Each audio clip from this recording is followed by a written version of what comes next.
أعوذ بالله السميع العليم من الشيطان الرجيم. رب اشرح لي صدري ويسر لي أمري واحلل عقدة من لساني يفقهوا قولي.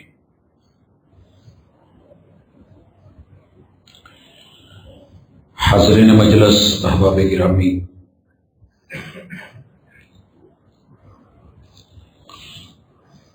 انسان کبھی بھی خسارے میں نہ جاتا اگر یہ سورۃ العصر کے حلفیہ بیان کو سمجھ جاتا۔ مالک فرماتے ہیں والعصر، زمانہ گواہ ہے، ماضی حال اور مستقبل کی اس پہ شہادت ہے۔ انسانی زندگی کا خلاصہ یہ ہے، ان الانسان لفی خسر، انسان خسارے کی راہوں کو خود چنتا ہے۔ بچتا وہ ہے الا الذین آمنوا، جو یقین کامل اور ایمان خالص کے ساتھ چلے، وعملوا الصالحات، اور پھر جو عقیدہ سوچ فکر رکھے، جو اس کی زبان پہ باتیں ہوں وہ کردار میں بھی جھلکیں اور نظر آئے۔ وتواصوا بالحق، جو صحیح ہے پھر اس کی لوگوں کو دعوت بھی دے۔ وتواصوا بالصبر، اور اگر کہیں خلاف مزاج بات آ بھی جائے تو حوصلے صبر اور استقامت سے کام لے، اللہ تعالیٰ اسے کامیاب بنا دیتے ہیں۔ اسلام نے دنیا بھر میں جس قدر امن اور سلامتی کے جھنڈے لہرائے ہیں، اس کے پیچھے اس کی گفتار بھی ہے، عقیدہ بھی ہے اور کردار بھی ہے۔ یہ صرف باتوں کے اوپر گزارا نہیں کرتا، بلکہ اصول دیتا ہے، ضابطے دیتا ہے، جس کی وجہ سے آج بھی اور قیامت تک آنے والا کوئی بھی انسان، کوئی بھی جماعت، گروہ، کوئی علاقہ، وطن، مٹی، دھرتی اگر امن اور سکون کے ساتھ زندگی گزارنا چاہتے ہیں تو ان کے لیے ضروری ہے کہ وہ گفتار سے نکل کے کردار میں آئیں اور اسلام کے ان اصولوں کو لیں بھی، اپنائیں بھی اور دوسروں کو دیں بھی کہ جس کے ساتھ حقیقی امن قائم ہو سکتا ہے۔ گزشتہ ملاقات میں آپ نے سنا، میرے اور آپ کے محبوب صلی اللہ علیہ وسلم کسی بھی مہینے کا جب چاند دیکھتے تھے تو فوری رب کے سامنے عرض بستہ ہو جاتے تھے کہ الہ العالمین اللہم احلہ علینا بالامن والایمان، ہمیں یہ مہینہ امن کے ساتھ چاہیے لیکن ایمان پہ کمپرومائز کر کے نہیں، وہ امن جو ایمان کے بغیر ہو بیکار ہے۔ والسلامتی والاسلام، اسی طرح ہمیں سیفٹی اور سلامتی بھی چاہیے لیکن اسلام کے دائرے میں اور سائے میں، شملے میں، چھتری میں رہ کے چاہیے۔ آج کی ملاقات میں ہم ان چند موٹے موٹے اصولوں کو پڑھیں گے کہ جو اسلام نے امن کے لیے، سکون کے لیے، چین اطمینان کے لیے اور معاشرتی خیر اور بھلائی کے لیے قائم کیے تھے۔ مگر افسوس یہ ہے کہ ہر بندہ چھاؤں چھاؤں تو کہتا ہے لیکن درخت کاٹ رہا ہے، سایہ کہاں سے ملے؟ لوگ اپنے قدموں پہ کھڑا ہونے کی بات تو کرتے ہیں مگر ہر کوئی ایک دوسرے کی ٹانگیں کھینچ رہا ہے، تو کوئی اپنے قدموں پہ کیسے کھڑا ہوگا؟ ہر بندہ رہائش کی، مکان کی چھت کی سوچ رہا ہے مگر پلاٹ کی طرف اس کی توجہ نہیں ہے۔ بنیاد اور اساس نہ ہو تو اس کے اوپر پھر بلڈنگیں تعمیر نہیں ہوا کرتی۔ اس حوالے سے آج کی ملاقات ان احباب کے لیے ہے کہ جو حق اور حقیقت کو سننے کا جگرا رکھتے ہیں۔ ہر شخص کی عادت بن گئی ہے اور بالخصوص سوشل میڈیا کے اس دور میں کہ جس کے منہ میں جو آتا ہے بول دیتا ہے، جو آتا ہے لکھ دیتا ہے، جو اس کے دماغ میں چل رہا ہے۔ اگر گالی چل رہی ہے تو اس نے گالی لکھ دینی ہے، اسے نہیں پتا کہ یہ جرم کتنا بڑا ہے، اور اسے نہیں معلوم کہ میرے سامنے میرے باپ دادا سے بھی بڑا کوئی ہے، اور وہ نہیں جانتا کہ میرے سامنے شخصیت کون ہے۔ بس جو اس کی اپنی حالت ہے وہی وہ سب کی سمجھتا ہے۔ اس حوالے سے پہلی گزارش، اسلام نے جو پہلا لفظ کہا ہے ان اللہ یامر بالعدل، جس قوم میں عدل ختم ہو جاتا ہے وہ قوم کبھی بھی سکون نہیں پاتی۔ اور ہمارے ہاں غلط فہمی یہ ہے کہ ہم نے عدل جو ہے اسے انصاف سمجھ لیا ہے۔ انصاف عدل نہیں ہے۔ انصاف زیادہ سے زیادہ نصف نصف چیز بانٹنے کا نام ہے، آدھی آدھی۔ یہ کہیں اس کی ضرورت ہوتی ہے، ہر جگہ نہیں ہوتی۔ مثلا اگر آپ اٹھیں اور کہیں کہ جی میرے انصاف کا تقاضا یہ ہے کہ بیٹے کو بھی ایک حصہ دیں اور بیٹی کو بھی، آپ کی سوچ بڑی اچھی ہوگی، لیکن شریعت اس کا انکار کرے گی اور اباح کرے گی۔ یہ اللہ کے ہاں عدل نہیں ہے، آپ جسے انصاف کہہ رہے ہیں۔ انصاف کسی چیز کو نصف نصف کرنے کا نام ہے، آدھا آدھا بانٹ دینے کا، اور یہ قطعاً ممکن نہیں ہے۔ ایک بچہ دودھ پیتا ہے، فیڈر اسے چاہیے، اور دوسرا اس کی عمر 15-20 سال ہے، اسے 3-4 روٹیاں چاہیے۔ تو یہاں عدل کا تقاضا ہے کہ دودھ پینے والے کو دودھ دیا جائے اور جسے روٹی چاہیے اسے روٹی کھلائی جائے۔ اگر آپ یوں انصاف کریں گے کہ دونوں کو دودھ فیڈر بھر دیں تو بھی زیادتی بڑے کے ساتھ، اور اگر دودھ پینے والے کو کہیں کہ نہیں آپ بھی روٹی کھائیے تو تب بھی زیادتی۔ آپ کا یہ انصاف ہے، عدل نہیں ہے، اور عدل کے بغیر دنیا نہیں چلتی۔ اسی لیے اللہ تعالیٰ نے ان اللہ یامر بالعدل، عدل سیکھیے۔ کیا ہے عدل؟ رسول کریم علیہ الصلوۃ والسلام آپ کے شہر مدینہ منورہ میں ایک خبر لگی اور میرے محبوب کی عدلیہ کا دروازہ کھٹکھٹایا گیا، دستک دی گئی کہ بنی مخزوم ایک نامی گرامی قبیلے کی عورت ہے، نام فاطمہ ہے، اس نے ایک قیمتی پیالہ چرایا ہے، ہمیں عدل چاہیے۔ آپ آج پیالہ سن کے شاید محسوس کریں کہ کوئی اتنی بڑی چیز نہیں تھی۔ بات بڑی یا چھوٹی کی نہیں، بات ویلیو کی ہے، اصول کی ہے، ضابطے کی ہے کہ آپ نو گو ایریا میں کیوں گئے؟ چوری منع کر دی گئی ہے، کیوں؟ کسی کی جیب تک پہنچے ہیں، وائے؟ فیصلہ سنایا میرے اور آپ کی محبوب کی عدلیہ نے، جس کے جج خود آپ ہیں، اور آپ فرماتے ہیں کہ اللہ رب العزت نے حکم دیا ہے کہ چور ہو یا چور نہیں ہو ہاتھ کاٹا جائے۔ اب معاملہ ہاتھ کا نہیں تھا، معاملہ قبیلے کی ناک کا تھا، برادری کا تھا۔ آپ ابھی جو جنگ میں سن دیکھ رہے ہیں یا اسی طرح ہمارے وطن میں ہوتا رہتا ہے، امن کہاں سے آئے گا؟ عزتیں کیسے محفوظ رہیں؟ رسول کریم علیہ الصلوۃ والسلام کو سب سے بڑی کائنات کی سفارش لگا دی گئی، اور آپ کو پتا ہونا چاہیے جس گود میں حسنین کریمین تشریف رکھتے تھے، بیٹھتے تھے، اسی گود میں اسامہ بن زید بیٹھا کرتے۔ جب ہزاروں بڑے بڑے کمانڈرز کی موجودگی میں میرے محبوب نے اس اسامہ کو لشکر کا لیڈر بنا کر کے روانہ کیا تھا تو دنیا کو تب پتا چلا تھا کہ ہستی کیا ہے۔ انہیں سفارش کے لیے چنا گیا کہ آپ کہیں تو بات نہیں موڑی جائے گی۔ رسول کریم علیہ الصلوۃ والسلام کے سامنے اسامہ نے آ کر کے بات کی رضی اللہ تعالیٰ عنہ۔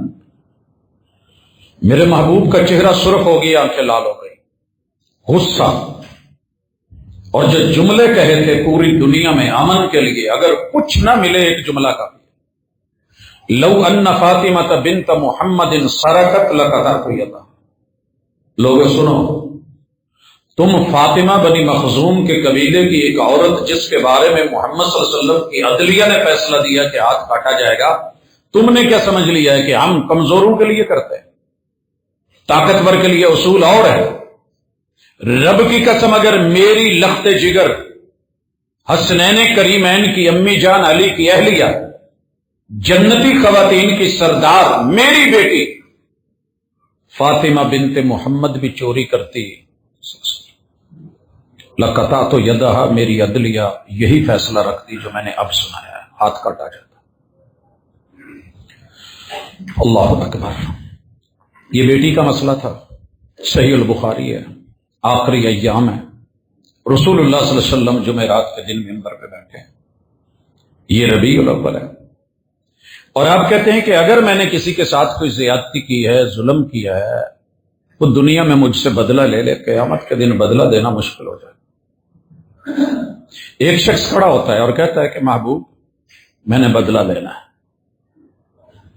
سب کے سر مڑے، حیرانگی ہوئی، تعجب ہوا کہ یار اگر کچھ ایسا ہو بھی گیا ہے، پہلے تو امکان نہیں، اگر ہو گیا ہے تو تیرا کہنا نہیں بنتا، ادب کچھ اور کہتا ہے۔ آپ نے کہا بھی بدلہ لے لیں؟ کہا حضور آپ نے مجھے چھڑی سے مارا تھا۔ کہا مار لیجیے۔ کہا محبوب اس وقت میرا جسم ننگا تھا، آپ نے تو کپڑے پہنے۔ لوگوں، ساری دنیا کے لیے اصول اور اپنے لیے اور، استثناء میرے وطن کے صدر کو استثناء ہوگا، بڑے بڑے چودھریوں کو، نوابوں کو، وڈیروں کو، دولت کو، پیسے کو، سرمایہ کو استثناء ہے، مگر آسمان کے فرشتے جس کا احترام کریں اور عرش کا رحمان جس کا احترام کرے، سارے انبیاء جس کے پیچھے کھڑے ہوں، وہ ہستی کہہ رہی ہے بدلہ لے لو، حتیٰ کہ آپ نے کپڑا بھی اٹھا دیا پیٹ سے۔ لوگ پریشان ہیں۔ یہ شخص آگے بڑھتا ہے اور آپ کے جسم سے اپنا جسم لگا کے کہتا ہے حضور بس یہی چاہتا تھا کہ جہنم کی آگ اللہ حرام کر دے، آپ کے جسم سے جسم مل جائے۔ لیکن سوال یہ ہے کہ عدل تھا، عدل ہے، انصاف ہے، کہاں سے ڈھونڈوں؟ ملک کے 90% لوگوں کے لیے اصول اور ہے، 11 مہینے نا انصافیاں ہیں، اور محرم چڑھتے ہی امن امن کی بھیک مانگو گے، بڑے سپیریئر سمجھے جاؤ گے، اپنے آپ کو بہت تیز سمجھو گے، لیکن اللہ کی نظروں میں تیزی یہ نہیں ہے۔ اللہ کے ہاں ان اللہ یامر بالعدل، امن قائم کرنا چاہتے ہو، سچے ہو تو میٹنگ نہیں، ایک دوسرے کو حاجی حاجی کہہ کے نہیں، جو 2% لوگوں کے لیے اصول ہے وہ 98% لوگوں کے لیے بھی رکھیے۔ عدل کیجئے، آپ کو کبھی انصاف، آپ کو کبھی امن، اس کا ڈھڈورا پیٹنے کی ضرورت ہی نہیں پڑے گی۔ اس کے بعد دوسرا اصول میرے اور آپ کے محبوب نے دیا کہ اپنے اندر برداشت رکھیے، برداشت، قوت برداشت ہم سب میں ختم ہوگی، نہ آپ میں ہے نہ مجھ میں ہے، دعویٰ ہے، مگر جس پیغمبر کے امتی ہیں اگر ان کی برداشت پہ باقی زندگی گفتگو کروں تو شاید، مجھے نہیں پتا عمر کتنی ہے، لیکن رب اگر 50 سال اور عمر دے دے تو میرے محبوب کی برداشت کے جو پہلو ہیں، قدم قدم پہ برداشت۔ اب دیکھیے آپ کی مسجد میں اگر کوئی آ کر کے پیشاب کر دے، برداشت کریں گے؟ سر جی ہمارے تو گھر کے باہر گلی میں کوئی کرتا ہے تو لکھا ہوتا ہے معاذ اللہ کتے کا بچہ پیشاب کر رہا ہے، لکھتے ہیں کہ نہیں؟ مسجد نبوی میں یاروں کے سامنے دوست بیٹھے ہیں، جانثار بیٹھے ہیں، پیشاب کیا جاتا ہے، اور ڈانٹنے والوں نے کہا مہ مہ، تو جواب کیا دیا تھا؟ لا تظلموا علیہ بولا، اللہ کا گھر ہے، مسجد نبوی ہے، پاکیزہ ہے، مقدس جگہ ہے، حرم کا مقام ہے، میرے اپنے ہاتھوں سے بنائی ہوئی جہنم ہے، جو مرضی ہے، لیکن اس بندے کا پیشاب مہ مہ کہہ کے مت روکو، اسے کرنے دو۔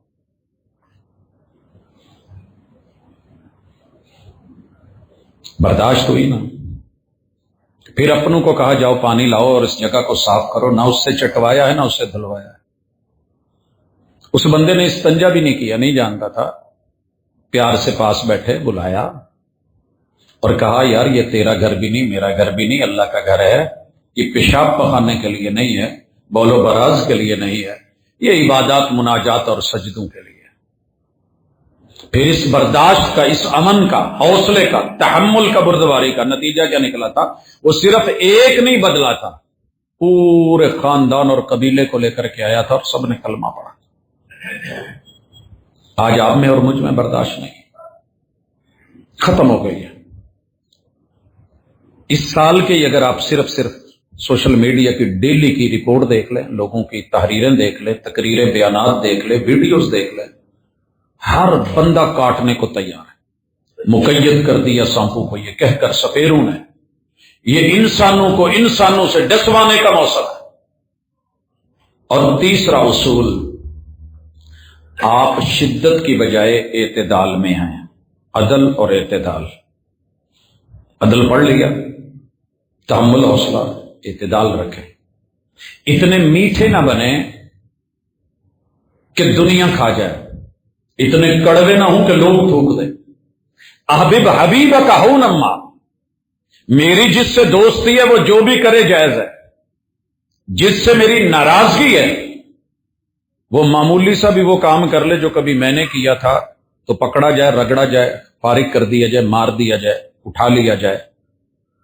رسول صلی اللہ علیہ وسلم صحیح حدیث ہے، جامع ترمذی کی روایت ہے، احبب حبیبہ کا ہوں نما۔ کب یہ اصول آئے گا آپ میں اور میری قوم میں؟ محبوب سے محبت کر رہے ہو، آپ کو شخص پسند ہے، شخصیت پسند ہے، فرد پسند ہے، قوم جماعت گروہ پسند ہے، آپ کو پارٹی پسند ہے، کوئی بھی پسند ہے، اتنا پیار کر کے کل کو چھوڑنی پڑے۔ پیار کی پینگے اتنی چڑھا کہ بلندی پہ ٹوٹے تو کہیں ہڈیاں 360 جوڑ نہ ہل جائیں۔ پچھلے 4 سالوں میں جو ہوا ہے آپ نے، میں نے دیکھا ہے، اتنی محبت کیجیے، اتنی اپنے اندر رکھیے جتنی رکھ سکتے ہیں، شدت سے بچیے، اعتدال پہ آئیے۔ محبت میں آ کے وہ کچھ دے دیتے ہو، بعد میں سنبھالنا مشکل ہو جاتا ہے، پھر اعتراضات کی دنیا۔ وہ ابغض بغیضہ کہو نما، اگر کسی سے نفرت ہے اعتدال رکھ۔ آج جس چہرے پہ تھوک رہا ہے کہیں اسی چہرے کو پھر چومنا نہ پڑ جائے۔ کہاں ہے یہ؟ کم از کم اگر کلمہ پڑھنے والے ایک پیغمبر کے امتیوں کو دیکھ لیں، میں بلا وجہ کا جب سے آنکھ کھولی ہے دشمنیاں فیس کر رہا ہوں، مجھے اس دشمنی کا سبب میں نہیں جانتا کیوں آپ کر رہے ہیں۔ واحد چلتا پھرتا بندہ آپ کے بارے میں صرف اس لیے کہ آپ کی تنظیم اور ہے، نقطہ نظر اور ہے، آپ کی سوچ یا فکر کچھ اور ہے، آپ نے پڑھا کچھ اور ہے۔ میں نے الف انار پڑھا ہے، ممکن ہے میرے بچے نے الف سے انار نہ پڑھا، اس نے الف سے اللہ پڑھا ہو۔ وہ میرا دشمن ہے کہ میں نے انار پڑھا ہے، اس نے اللہ پڑھا ہے۔ تو میرے بھائی تھوڑا اعتدال میں آئیے، اصول بتا چکا۔ اس کے بعد آپ نے اور میں نے اپنے اندر جلد بازی نہیں، فتویٰ میں، فیصلے میں، اٹیک میں جلد بازی نہیں، تحمل۔ میدان جنگ ہے، اور وہ میدان جنگ کہ جو بندہ اللہ کے لیے قدم رکھے، اللہ رب العزت اسے وہاں موت نہ بھی آئے، تبھی موت بھی مرے تو شہادت کی موت دیتے، اور اگر شہید ہو جائے تو خون کا پہلا قطرہ گناہ معاف ہو جاتے ہیں۔ اور جہاد کوئی چھوٹی چیز نہیں، مگر جلد بازی کیا ہوئی ہے کہ تلوار کے نیچے ایک شخص نے کلمہ پڑھا ہے، یہاں بریک چاہیے تھی، ایمرجنسی بریک، اگلی گاڑی بالکل قریب آ گئی ہو، ہم اوپر چڑھ گئے ہوں، تو ٹھوکنے کا نام ڈرائیوری نہیں ہے۔ موقع پہ فیصلہ لینا، کٹ کرنا، دائیں بائیں ہونا، بچانے کی کوشش کرنا۔ اور مہنگی ترین گاڑیاں وہ ہیں جن کی بریک مضبوط ترین ہوتی ہے۔ جہاد کی سب سے بلند و بالا قسم نفس کے ساتھ جہاد کیوں اہل علم نے کہا؟ تلوار کا، مارکے کا، میدان میں شہادتوں کا بہت بڑا اجر ہے، لیکن نہیں، سامنے بندہ آیا ہے، دشمن ہے، لڑنے کے لیے آیا ہے، لیکن میری تلوار کے نیچے میرے فائر پوائنٹ پہ بس انگلی میری ٹکر پہ تھی اور قریب تھا کہ ٹھک جائے، وہ ضبط کر دیتا ہے، وہ سرنڈر ہو جاتا ہے، وہ کلمہ پڑھ دیتا ہے، اشہد اللہ الہ الا اللہ۔ تو اب میں نے اسے چھوٹا نہیں، اپنے کو بڑا نہیں سمجھنا، اور یہ نہیں سمجھنا کہ بس ٹھیک ہے فیصلہ ہو چکا ہے، اب میں ایسے کر لوں وہ کر لوں۔ رسول اللہ صلی اللہ علیہ وسلم کے پاس خبر آئی ایک شخص کو مار دیا گیا اور بتایا گیا کہ وہ کلمہ پڑھ رہا تھا، تو آپ نے پوچھا بھئی کیوں مارا؟ کہا اس لیے کہ اس نے تو تلوار کے ڈر سے پڑھا تھا۔ حضور نے کہا دل چیر کے دیکھا تھا، دل چیر کے۔ کیا ہم نے کلمہ پڑھنے والوں کے دل چیرے ہیں، دیکھے ہیں؟ اور پھٹی ایڑیوں پہ کریم لگانے والی قوم، رب کریم کے دیے ہوئے نسخے اور کتاب اللہ دل پھٹ گئے ہیں تو کوئی کریم نہیں، رب کریم نے کہیں آپ کو کسی جگہ کچھ نہیں دیا، یوں ہی کٹے مرتے چلے جائیں گے۔ باپ بیٹے کا دشمن، بیٹا باپ کا دشمن، بھائی بھائی کا دشمن۔ پڑھی ہے نا لئیے کی خبر، بیٹے نے باپ کو مار کے جنازہ خود پڑھایا۔ کہاں ہے ہمارے اندر حوصلہ اور پھر امن امان چاہتے ہیں؟ کیا جنت اس کا نام ہے؟ رسول اللہ صلی اللہ علیہ وسلم کتنے دن تکلیف میں رہے، غصے میں رہے، آپ کیا سمجھتے ہیں؟ کہا تو نے دل چیر کے دیکھا تھا۔ پانچواں اصول، منفی سوچ کی بجائے مثبت سوچ۔ ہم نے ہر بندے کو سمجھ لیا ہے بھلے جو مرضی ہو جائے، بھلے جو مرضی ہو جائے، جو فلاں مسلک کا بندہ ہے نا وہ گندا ہے، فلاں مسلک کا بندہ گندا ہے۔ ہمارا ذہن بن گیا ہے، سوچ بن گئی ہے۔ اس سوچ کو میں نے بچپن سے اپنے علاقے میں سیکھا، کیونکہ اہل تشیع میں تھا۔ جو وہ سین دیکھتے تھے، سنتے تھے، وہ کہتے تھے۔ دیوبندی حضرات میں تھے، ددیال تھے، جو ان کا زہرے بولے جاتے ہیں بچے وہی سیکھتے۔ ننیال بریلوی تھا جو کہتے تھے ہم نے سن رکھا تھا کہ وہابیوں کی گردنیں موٹی ہوتی ہیں اور یہ گستاخ ہوتے ہیں۔ دو جملے یہاں تک ہم نے پڑھا سنا تھا کہ راستے میں اگر خنزیر مل جائے تو چھوڑ دیا جائے، وہابی مل جائے تو مار دیا جائے۔ اور میں نے جو پہلی لاش دیکھی تھی احمد پور شرقیہ میں، ایک وہابی کی دیکھی تھی اور ایک مسجد میں دیکھی۔ لوگوں نے کہا کہ مسجد میں آ گیا۔ جب ہم بچے تھے دیکھنے کے لیے گئے تو میں نے ساتھ کھڑے شخص سے کہا انکل، چاچو، یار یہ تو انسان ہے۔ انہوں نے کہا نہیں نہیں نہیں یہ وہابی ہے۔ اس نے کیا کیا تھا؟ رفع الیدین کیا تھا، قوت برداشت، حوصلہ، تحمل۔ سر جی میرے نبی کی پیغمبر کی مسجد کے اندر نجران کے عیسائی آ کے بیٹھے، پورے مدینے میں بڑی جگہ تھی، آپ کہہ دیتے دھتکار دیتے بھائی پیچھے ہو جاؤ، یہ اللہ کا گھر ہے، یہاں آپ نے نہیں بیٹھنا۔ اس پیغمبر نے مسجد میں پیشاب تو برداشت کر لیا، ڈانٹنا گوارا نہیں کیا۔ نجران کے عیسائیوں کو مسجد میں جگہ دے کر کے دنیا کو بتایا یہ اللہ کا گھر ہے، آپ کا اور میرا گھر نہیں، اس میں جب رب کا گھر ہے تو آ سکتے ہیں۔ بیٹھے، مکالمہ ہوا، بہت کچھ انہوں نے بولا، آپ نے برداشت کیا۔ سر جی روئے زمین کے گھومنے کے بعد جو دو چیزیں نظر آئیں، پہلی چیز جامع سلفی ہمیں 6 سال تلک ان کے خلاف لکھتے رہے، بولتے رہے، کہتے رہے، مباحثے ہوتے رہے، مگر جو لگاتار 7 دن دیکھا، کوئی دن ایسا نہیں جب قرآن مجید اور اللہ کے فرمان کے اوپر بات نہیں ہو رہی۔ بھائی ان کو تو گستاخ کہا گیا تھا، ان کی تو گردنیں موٹی بتائی جاتی تھی، لیکن ایسے نہیں ہے۔ 6 دن مصطفیٰ صلی اللہ علیہ وسلم کا فرمان، کوئی حدیث کی ایسی کتاب نہیں جو وہاں پہ ڈسکس نہیں ہو رہی، پڑھائی نہیں ہو رہی، تحقیق تخریج نہیں ہو رہی۔ اور جب 7ویں دن بچوں کو بھیجتے ہیں تو کہتے ہیں کہ بیٹا یہ دعوت جا کے ممبر و محراب پہ جتنی ممکن ہو سکے اپنے علاقے میں دینا، مگر ہمیں تو بتایا گیا تھا گستاخ ہے، ہمارا تو ذہن بنا ہوا تھا۔ ہم نے ایک دوسروں کے خلاف یہ ذہن بنا دیا ہے کہ فلاں بے ادب ہے، فلاں گستاخ ہے، فلاں مشرک ہے، فلاں کافر ہے، فلاں ایسے ہے۔ بھلے وہ شخص انفرادی طور پہ میرے سے کروڑ گنا بہتر ہو، میری جماعت کا بدترین بندہ بھی ولی ہے اور دوسرے کی جماعت کا وقت کا ولی بھی کیوں نہیں ہے، وہ بدترین ہے، وہ غلط ہے۔ اور یہی میں اور آپ فیس کر رہے ہیں۔ پھر امن کہاں سے آئے؟ میں آپ کو کافر سمجھوں، آپ مجھے سمجھیں، میں آپ کو باطل سمجھوں، آپ مجھے باطل۔ اختلاف ہونا اور چیز ہے، اختلاف کھانے میں نہیں ہو جاتا۔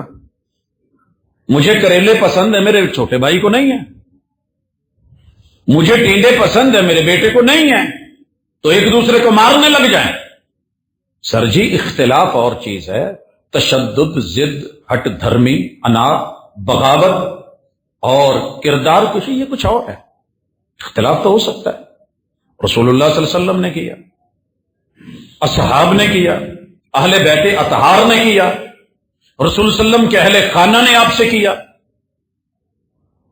یار ایک لونڈی نے کیا، یہ بریرہ ہیں، رسول اللہ صلی اللہ علیہ وسلم انہیں کہتے ہیں کہ تمہیں آزاد کر دیا گیا ہے تو مغیث رو رہا ہے، وہ غلام ہے، تم اس کی اہلیہ ہو تو آپ اسی کے ساتھ رہ لیں۔ وہ آیا میرے پاس، کہ حضور آپ کا حکم ہے یا مشورہ ہے؟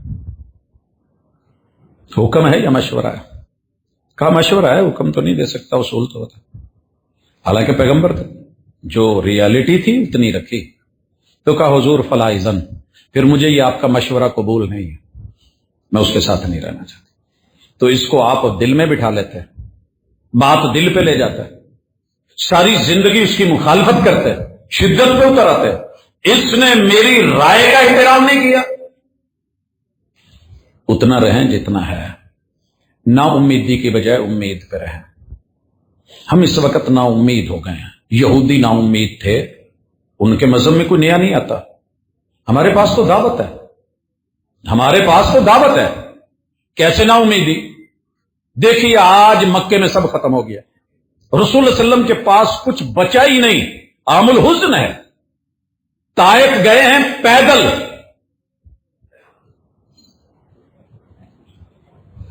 پیدل، عمر کتنی ہے؟ 50 سال۔ میں گاڑیوں پہ جا کے تھک جاتا ہوں، وہاں جا کے ان کو جنت کی دعوت دی ہے کہ یہ لوگ خیر پہ آ جائیں۔ انہوں نے گالیاں دی ہیں، انہوں نے مارا، اتنا بدترین بولا ہے کہ میں زیب نہیں دیتا یہاں بول پاؤں، بہت کچھ بولا ہے، لو لہان کر دیا ہے، زخمی ہو کے آپ ایک باغ میں آ کے گرے ہیں، فرشتے آ گئے ہیں، حکم دو ان کو رگڑ دے، مگر میرے پیغمبر نا امید نہیں ہوئے۔ اللہم اہد قومی فانہم لا یعلمون، اللہ ان کو پتہ نہیں تھا میں کون ہوں، پتہ ہوتا تو میرے ساتھ ایسے نہ کرتے، ان کو معاف کر دے، اللہ ان کو ہدایت دے دے۔ اور آج طائف میں ایک بھی شخص آپ کو نہیں ملے گا جو رسول صلی اللہ علیہ وسلم کا مخالف ہو۔ یہ ہوتی ہے امید، یہ ہوتا ہے حوصلہ، یہ ہوتی ہے بردباری، یہ ہوتی ہے برداشت۔ اس کے بعد یہ بھی لفظ یہیں ایڈ کر لیں، میرا مخالف ہے تو اسے بد دعا دینے کی بجائے دعا دے دیجیے، شاید لوٹ آئے۔ امن چاہتے ہو تو شاید لوٹ آئے۔ میں کئی دفعہ ذکر کر چکا ہوں، شاید یہاں بھی بیان کیا، میرا پہلا سفر جو عمرے کے لیے تھا وہ اکتوبر 94 میں تھا۔ اس میں جو ڈرائیور ہے 200 تک میٹر کھینچ رہا ہے، موٹر وے ہے جدہ مکہ کی، ظاہر ہے وہاں پہ ڈرائیور ہماری طرح رائٹ سائڈ پہ نہیں لیفٹ سائڈ پہ ہوتا ہے۔ تو میری طرف دیکھ کے مجھے پوچھتا ہے من ای ارض اللہ انت، تو اللہ کی کس سرزمین سے؟ بتایا میں پاکستان سے ہوں۔ اب میری باری تھی، میں نے پوچھ لیا آپ کہاں سے ہیں؟ کہنے لگا میں طائف سے ہوں۔ میرے منہ سے بلا اختیار نکلا، اس کی طرف گھوما اور میں نے کہا وہ سرزمین کہ جس دھرتی کے باسیوں نے میرے محبوب کو پتھر مار کے لو لوہان کیا تھا۔ اسٹیئرنگ سے دونوں ہاتھ اٹھائے اور اوپر کہنے لگا لا واللہ ما کنت انا، نہیں اللہ کی قسم وہ میں نہیں تھا، میرے آباء و اجداد ہوں گے، میں تو ان کو ماننے والا ہوں۔ اشہد اللہ الہ الا اللہ و اشہد ان محمد عبدہ و رسولہ۔ حضرات یہ ہوتے ہیں نتیجے، اور یہ ہوتا ہے امن اما، اسے کہتے ہیں اجر اور اسے کہتے ہیں یقین، اور اس کے اوپر جو ہے وہ بات ہم کر رہے ہیں۔ تو بد دعا کی بجائے ایک دعا دیجیے۔ آپ میرے ساتھ ناراض ہیں، غلط ہے سمجھتے ہیں، مجھے بگڑا ہوا سمجھتے ہیں، مجھے گمراہ سمجھتے ہیں، مجھے سارا کچھ، یار دعائی کر دو، دعائی کر دو۔ زندگی کا کوئی دن نہیں جس سفر میں یا رات میں نکلا ہوں اور سٹیئرنگ پہ بیٹھنے سے پہلے جھولی رب کے سامنے نہ پھیلائی ہو، اللہ جہاں میں غلط ہوں مجھے صحیح کر دے، اور جہاں کوئی میرا دوسرا بھائی بہن غلط ہیں اللہ انہیں صحیح کر دے، توفیق دے دے۔ جہنم میں جلنے کے ہم قابل نہیں ہیں، ہم تو ابھی اٹھ کے نکل کے بائک کی سیٹ پہ بیٹھیں گے تو جل جاتے ہیں۔ اللہ کیسے برداشت کریں گے تیری سختی اور تیری غصے کی وہ آگ، وہ جہنم کی آگ؟ کیا یہ کر پاتے؟ امن نہیں آ سکتا۔ اسی طرح میرے پیغمبر نے امن اما کے لیے بدلہ اسلام میں جائز ہے، مگر جب بھی بدلے کی بات آئی، بدلے کی بات آئی، فتح مکہ سے بڑا کوئی سین دو سر جی، مشن امپاسبل، جہاں سے رات کے اندھیرے میں نکالے گئے دن کی روشنی میں انٹری لے رہے ہیں، اور قوم کو پوچھتے ہیں بولو کیا سلوک کیا جائے، مار دیا جائے یا چھوڑ دیا جائے؟ اپنوں کو کہا جو اپنے گھر میں داخل ہو کے کنڈی لگائے کچھ نہیں کہنا، جو میرے سب سے بڑے دشمن ابو سفیان کے گھر چلا جائے اسے بھی کچھ نہیں کہنا، اور جو اللہ کے گھر آ جائے اسے بھی کہنا ہے کچھ نہیں کہنا۔ محبوب کس کو کچھ کہنا ہے؟ پھر سمجھ جاؤ کیا کہ آپ اور میں کبھی اتنا جگرا پیدا کریں گے؟ کلمہ تو پڑھا ہے، تعریفیں تو سنی ہیں، نعتیں تو بڑی ہیں۔ اسی طرح بدلے کی جگہ معافی، بڑی مثالیں ہیں لیکن وقت کم ہے۔ مشکلات کی بجائے آسانی پیدا کرے. ہم نے لوگوں کے لیے مشکلیں کھڑی کر دی. میری گلی میں اگر میرا مخالف رہتا ہے اور باقی گھر میرے ہیں تو میں اس کا اتنا جینا حرام کر دوں گا کہ وہ گلی چھوڑ جائے, جگہ چھوڑ جائے, گھر چھوڑ جائے, گلی چھوڑ جائے, گھر چھوڑ جائے. آئیے ملواتا ہوں ایک شخص سے, عبداللہ ابن مبارک ہے. امام ابو حنیفہ رحمہ اللہ سے بڑا گہرا استاد شاگردی کا رشتہ ہے.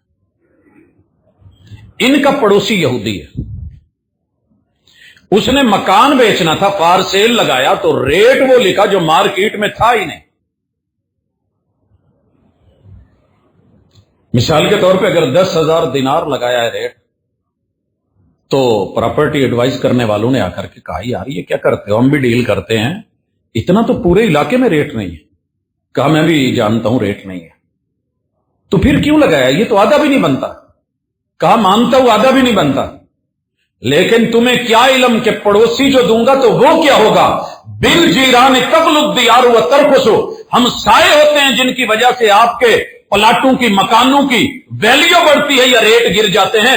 میں جسے بھی یہ گھر دوں گا اسے عبداللہ بن مبارک جیسا مسلمان ہمسایہ دے کے جا رہا ہوں. آپ اور میں, ہم نے تو مسجد کو بھی اتنا مہنگا نہیں رکھا. آپ کو پتا ہے دنیا میں اس وقت سب سے مہنگا پلاٹ مسجد نبوی کے پڑوس میں ہے. کیوں ہے؟ تو وہ بھی مسجد, یہ مسجدیں اسی مسجد کی بیٹیاں ہیں, اسی کی شاخیں ہیں. آپ کی میری مسجد کے قریب میں لوگ کیوں بدکتے ہیں, کیوں ڈرتے ہیں؟ انہیں پتا ہے پتہ نہیں کس وقت سپیکر کھل جائے گا, کس وقت جلوس, کس وقت احتجاج کی کال دے دی جائے, کس وقت مد مقابل کو مروا دیا جائے, اور کس وقت گلی کے اندر سارا جلوس لا کر کے مخالف کے گھر ڈال دیا جائے. آئیے محرم میں چیک کیجئے, سفر میں چیک کیجئے, اور ربیع الاول میں چیک کیجئے, پھر امن مانگتے ہو. جو بندہ سکون سے اپنے گھر داخل نہیں ہو سکتا, یہ کیسی عبادت ہے, کیسی عبادت ہے؟ مجھے بھی تو دکھائیں نا کہ حضور علیہ الصلوۃ والسلام نے, مکہ شہر بند ہو سکتا تھا مخالفین کو دکھانے کے لیے, آج 1.25 لاکھ کا لشکر تھا, آپ سارے کا سارا نکال کے مینا لے گئے, عرفات لے گئے. کیوں؟ عبادت کرنی ہے تو بڑی وسیع جگہ. میرے تو مرشد نے کچھ کہا تھا کہ آپ نے راستے میں بیٹھنا بھی ہو تو اجازت نہیں ہے. انکروچمنٹ آج آپ لے کر کے آئے, کہا راستے میں نہیں, بیٹھنا بھی ہے تو سلام کہیے اور کسی کو تکلیف نہ ہو گزرتے ہوئے. اس قدر مہربان امن و امان دینے والے پیغمبر کی امت کی آج حالت کیا ہو گئی؟ گلیاں بند, بازار بند. کالے سے آیا تو دیکھا ٹرالی کے سامنے ٹریکٹر ہے اور ٹریکٹر کے اوپر بیٹے کا پاؤں ہے. میں نے پوچھا بیٹا کیا ہوا ہے؟ کہتے ہیں جی یہ گزرتے ہیں, چیزیں توڑ جاتے ہیں اور بعد میں خیال بھی نہیں کرتے. بیٹے کو اندر بھیجا اور اسے کہا معذرت. رستے کبھی نہیں روکا کرتے, اور رستے روکنے والوں کا بچتا کچھ نہیں. میں نے شریکے میں, برادری میں بڑی جگہ دیکھی ہیں کہ جن کے پیچھے گھر ہوتے ہیں یا مکان پیچھے ہوتے ہیں, انہیں لوگ رستہ نہیں دیتے, مر جاتے ہیں مگر گزرنے نہیں دیتے, جنازے نہیں لوگ گزرنے دیتے. کیا وہ رہے جنہوں نے روکا تھا؟ کیا ان کے رستے رکے جنہیں روکا گیا تھا؟ لوٹتے ہی رہے قافلے گزرگاہوں میں, کیا لوٹنے والوں نے عزم سفر لوٹا؟ سر جی کچھ نہیں رکنا. آپ کے فرعون روکتے رہے, نمرود روکتے رہے, مت بنیے ایسا کچھ. کنٹرول کیجئے اپنے آپ کو, انشاءاللہ زندگی رہی تو امن عامہ کے حوالے سے عقائد کے اوپر اپنی نظر ثانی فرمائیے. جسے آپ کفر کہہ رہے ہیں شاید وہ ایسے نہ ہو, جسے آپ گستاخی کہہ رہے ہیں وہ شاید بہت بڑا گہرا باادب ہو حضور علیہ السلام. میں اس لیے نہیں کہ ان کی طرف لوٹا تھا, لیکن پتہ نہیں کتنے ٹیسٹر لگا لگا کے دیکھیں, یہ جن کو 295 سیمیں اندر رکھا ہوا ہے نا, شاید وہ اس دنیا کے عظیم ترین حضور سے پیار کرنے والے لوگ. آپ کو پتہ ہے ختم نبوت پہ کتنے مسلمان مارے گئے؟ جب بابا جی خادم رضوی کا احتجاج تھا اور اس کے ماں بعد جن کو مارا جا رہا تھا, میں بھی سفر میں بھی انہی سڑکوں پہ ہوتا تھا. یقین کیجئے جس کی گاڑی کو آگ لگی ہے وہ بھی ختم نبوت کو ماننے والا تھا, جو لگا رہا ہے وہ بھی اسی عقیدے پہ لگا رہا ہے. کیا بچا ہمارا؟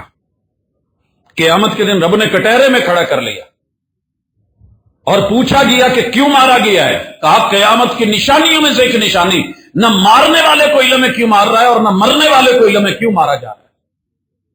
اتنی سختیاں نہ کریں، کم از کم کلمہ پڑھنے والوں کے لیے نرمی پیدا کریں.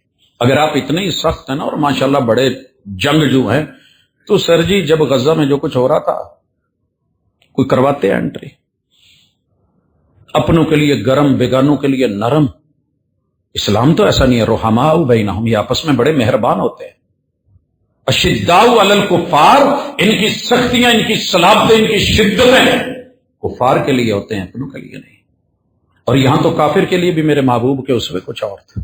صرف لڑنے والے کے لیے، وگرنہ دوسرے کے لیے تو نہیں. اسے تو دعوت ہے، اسے تو پیغام ہے، اس کے لیے تو محبت ہے، وہ تو خام مال ہے، اس کے لیے تو کلمہ ہے، اس کے لیے پکار ہے، یا ایھا الناس کے آوازیں ہیں. اللہ کرے باتیں بڑی ساری تھیں، وقت محدود ہوتا ہے. اصول ابھی سینکڑوں پڑے ہیں جو امن عامہ کے لیے اسلام نے متعارف کروائے. تو انشاءاللہ نیکسٹ ملاقات پہ اس پہ بات ہوگی. اللہ تعالیٰ میرا اور آپ کا حامی و ناصر ہو. جتنی آگ بجھا سکتے ہیں وہ آپ نے سین دیکھا ہے، ایک کی جاتی ہے، جو بھی کہہ لیں، ماچس کی تیلیاں رکھ کے آگ لگائی جاتی ہے. وہ آگ چلتی رہتی ہے ان کے سروں کے اوپر. ایک تیلی پیچھے کر لی گئی تو ساری اگلی بچ گئی. آپ ایک سٹیپ پیچھے ہونا سیکھیں، رکنا سیکھیں، تھوڑا جھکنا سیکھیں، خاموش ہونا سیکھیں، اور دوسرے کے بارے میں سوچ مثبت رکھیں.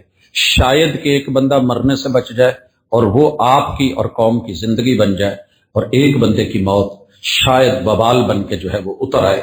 اس وجہ سے یہ اتنا آسان نہیں ہے جتنا آپ نے اور میں نے بنا لیا ہے.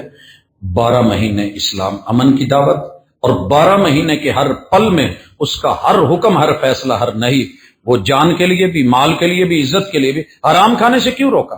کہ جب میں کسی کا مال ہتھیاؤں گا میرے بچے بھی حرام کھائیں گے. زہر ہے جس سے چینا وہ تو مر رہا ہے، کیوں آگ لگا رہے ہیں یہ بیچارے جن کے اوپر چلان در چلان اور جو ہے وہ سختی در سختی.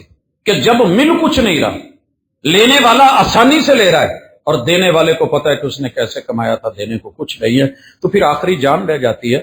اگر یہ بندہ اس طریقے سے ایک بد دعا نکلی اور آسمان کی طرف بڑھی اور عرش تک پہنچ گئی، آسمانوں کو چیر گئی، تو سمجھیے آپ کا کچھ نہیں بچا. کتنی غلط رپورٹیں، کتنی غلط تحریریں، کتنے غلط بیان، کتنی تقریریں، کیا کچھ نہیں ہو رہا. کوئی دیکھنا ہی نہیں چاہتا. جج کو بھی ججمنٹ نہیں آتی کہ کیا حقیقت ہے کیا نہیں ہے. میرے فیصلے کے اوپر کسی کی زندگی اور موت کھڑی ہے، میرا قلم، تو اس کے پیچھے میں بھی ذمہ دار ہوں. ہاں، جتنا بڑا عہدہ ہے اتنی بڑی ذمہ داری ہے. میری جو ذمہ داری تھی نبھائی ہے، باقی بات نصیبے کی ہے. ایک اکیلا بندہ کچھ کر تو نہیں سکتا ہوتا بس اوقات، لیکن وہ جو چونچ بھر کے پانی ڈال رہی تھی، آگ نہیں بجھ رہی تھی لیکن اس نے کردار نبھایا تھا. اور وہ جو پھونکے مار رہا تھا گرگٹ، اس سے آگ بڑی نہیں تھی لیکن کردار امرت ہو گیا. فرمایا جہاں گرگٹ کی آل اولاد ملے ایک چوٹ میں مارو.